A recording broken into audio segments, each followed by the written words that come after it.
Every year on February the 6th, New Zealand celebrates its birthday. On that day in 1840, the Maori chiefs signed a type of treaty or covenant with the then Empress of the British Empire and Queen of the United Kingdom, Queen Victoria. The Treaty of Waitangi promised both to guard Maori land and treasures, while at the same time establishing British law and the sovereignty of the Queen. The treaty was formulated by a little-known sea captain who subsequently, as the first governor of New Zealand, decided to call the provinces of the new state after the provinces of his homeland: New Leinster, New Ulster and New Munster.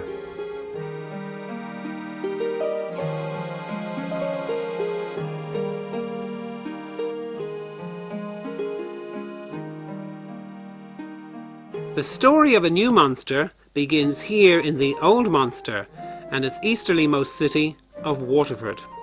It was here at the Three Ships pub that Captain William Hobson RN was born in the year 1792.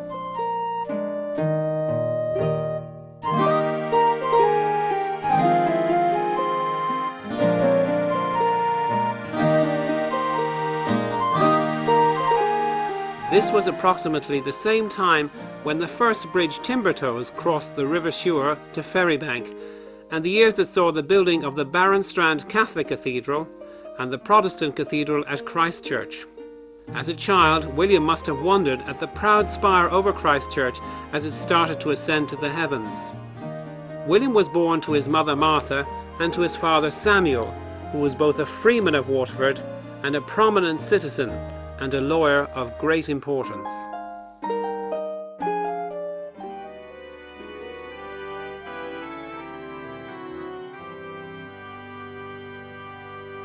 When I survey the wondrous cross on which the Prince... It was at this church of St. Patrick's in Ballybricken, just next to the walls of Waterford, that the Hobson family all practiced their Anglican Christianity.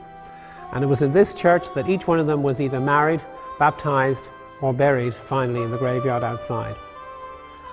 At this baptismal font, the future Governor of New Zealand, William Hobson, was baptised into the Christian faith by the Reverend George Fleury in September 1793.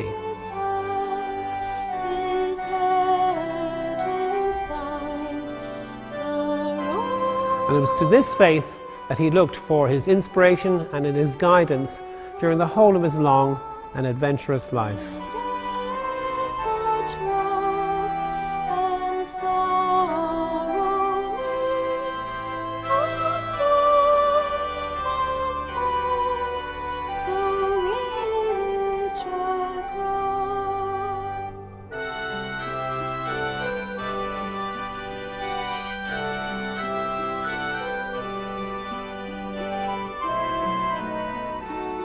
The Ireland of Hobson's youth, however, was not peaceful.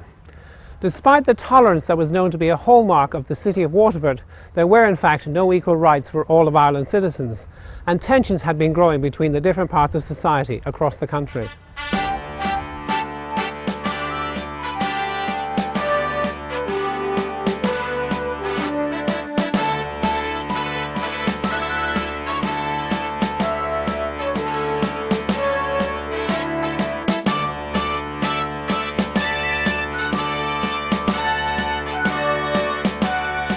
Following the inspiration of the French Revolution of 1789, a group of Irishmen calling themselves the United Irishmen decided to try to overthrow the political order and to create in its place a republic based upon the ideals of fraternity, equality and liberty for all.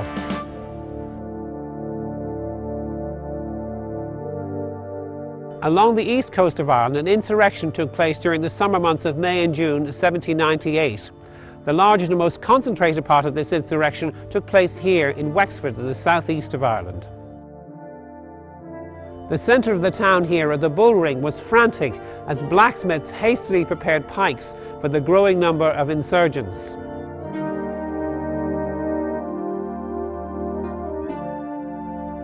Having established some order in the chaos of a people's revolution, and knowing little how other insurrections were faring along the east coast, the leadership under Bagenal Harvey decided to move westwards towards the town of Ross, which lay on the path to the province of Munster.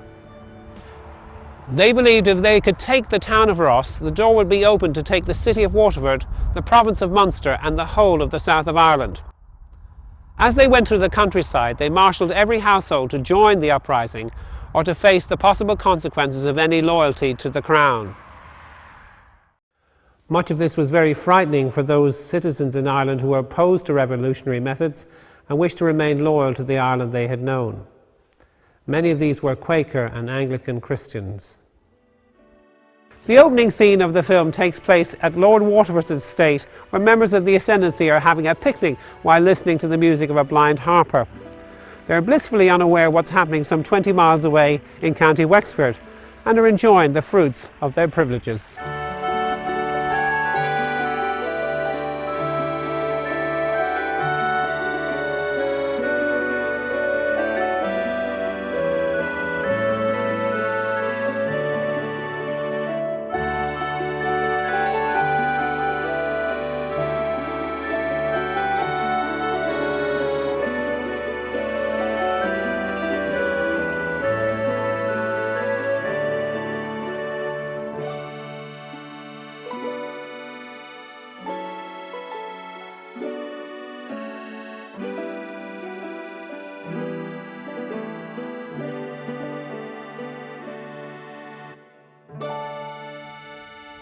The scene now switches to Lacken Hill, which guards the approaches to the town of New Ross. On it are seen to be two members of the British militia. They are speaking Irish, as many of the militia were drawn from communities around the country by landlords for the purpose of protecting their property. As they speak and talk, they see through their spyglasses on the next hill, Carrickbyrne, an enormous group of people who have gathered there. Fearing that it might indeed be the French invading Ireland, or Napoleon himself, they quickly go off on their horses to the town to inform their commanding officer of what they've seen. As we can see at Carrickbyrne, it is not the French, but a group of Irish insurgents of the United Irishmen who are gathered for an assault on Ross. In the old spot by the river, right well known to you and me. One word more for a signal token, whistle up the marching tune, with your pike upon your shoulder, at the rising of the moon. At the rising of the moon, at the rising of the moon, with your pike upon your shoulder, at the rising of the moon.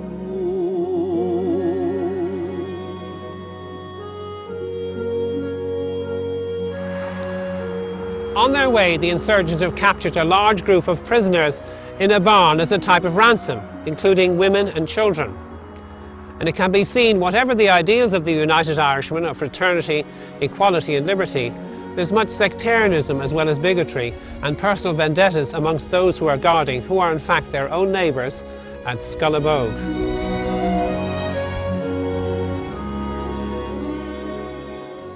Back in Waterford, the message finally comes through about a possible French-led revolution on the doors of Waterford and Munster.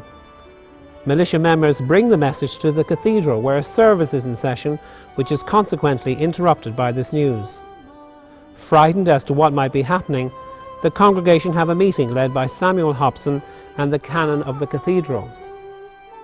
Samuel decides to go to Passage East to discover if in fact the French Navy have landed, making a passage to Wales unsafe.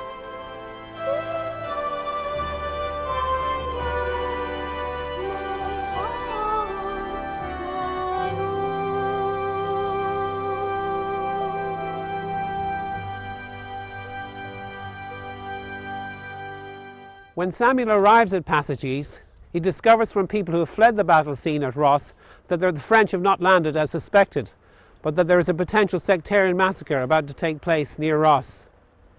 He decides to tell the people to flee to Wales and makes his way quickly back to Waterford. It was in this room at Talbot Hall in New Ross that the leadership of the United Irishmen under Bagenal Harvey made their plans for the Battle of Ross. They were looking for ways to minimise the loss of life and to take the town without any violence or bloodshed. They decide to send a lone messenger to the militia guarding the town, telling them that they are hopelessly outnumbered and that the best way to avoid loss of life is to surrender to the forces of the United Irishmen.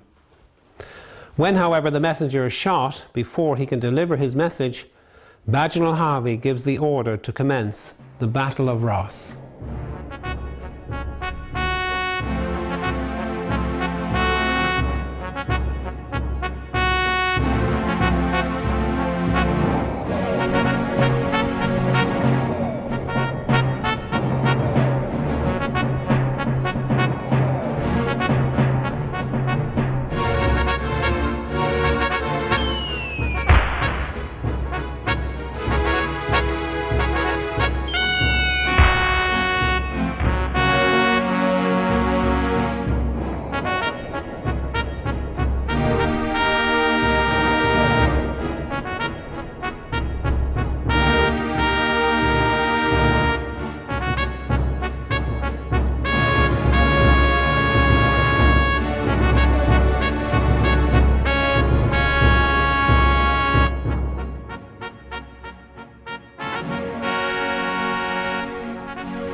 The insurgents are initially successful and manage to mount a three-pronged attack against the town of Ross, pushing the British troops across the town into neighbouring County Kilkenny. But the militia are able to regroup, and under their commander General Johnson, they're able to repulse the insurgents back across the bridge and to retake the town of Ross again for the Crown. The battle proves very costly in terms of human lives, and many thousands are seen to lie dead in the streets of the town.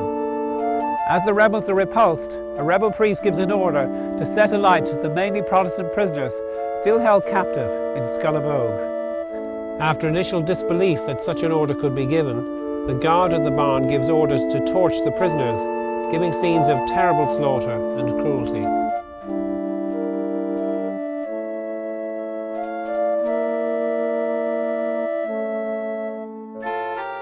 In this place, the people of Wexford remember the victims of Scullabogue Barn, interred here and at Temple Sheelin, used to detain some 100 men, women and children.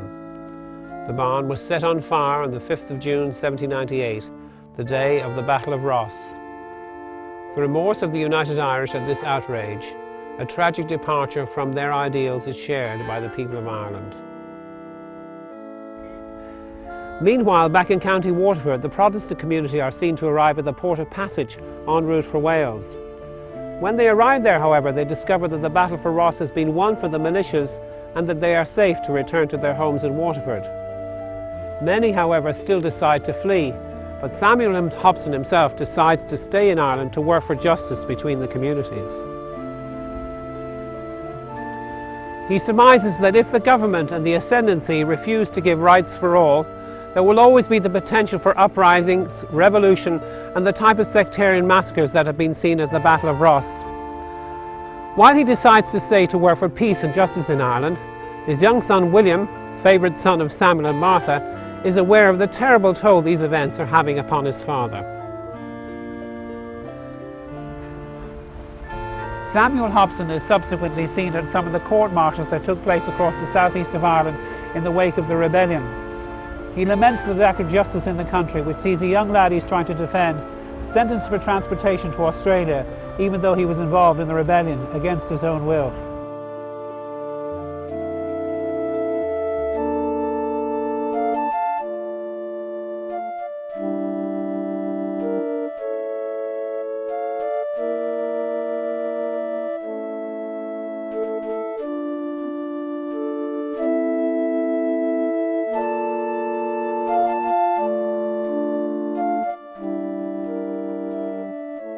Samuel is seen subsequently to attend a meeting in Christchurch to discuss a new possible political arrangement between Ireland and Britain in the Act of Union.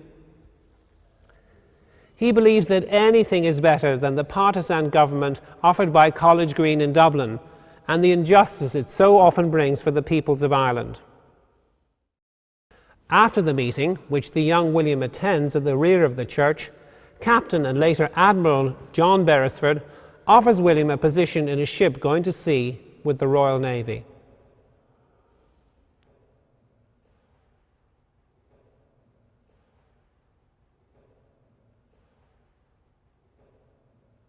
A little while later, William is seen to set off to sea, leaving behind his family and his old Munster as he sets off to join the Royal Navy in London. This whole background comes into focus years later when William Hobson, now an accomplished seaman, is asked to take his first political posting as the Lieutenant Governor of a new colony in New Zealand. Remembering the deep love he had for his father and the stress his father endured in his time in Ireland, he's quite reluctant to take this first political posting, fearing that he might see once again the troubles he saw as a child in Ireland.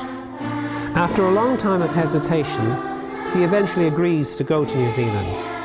And after success in bringing together the new colony on principles of justice and respect for the rights of the Aborigines, he calls the provinces of this new colony after his homeland, New Ulster and New Munster.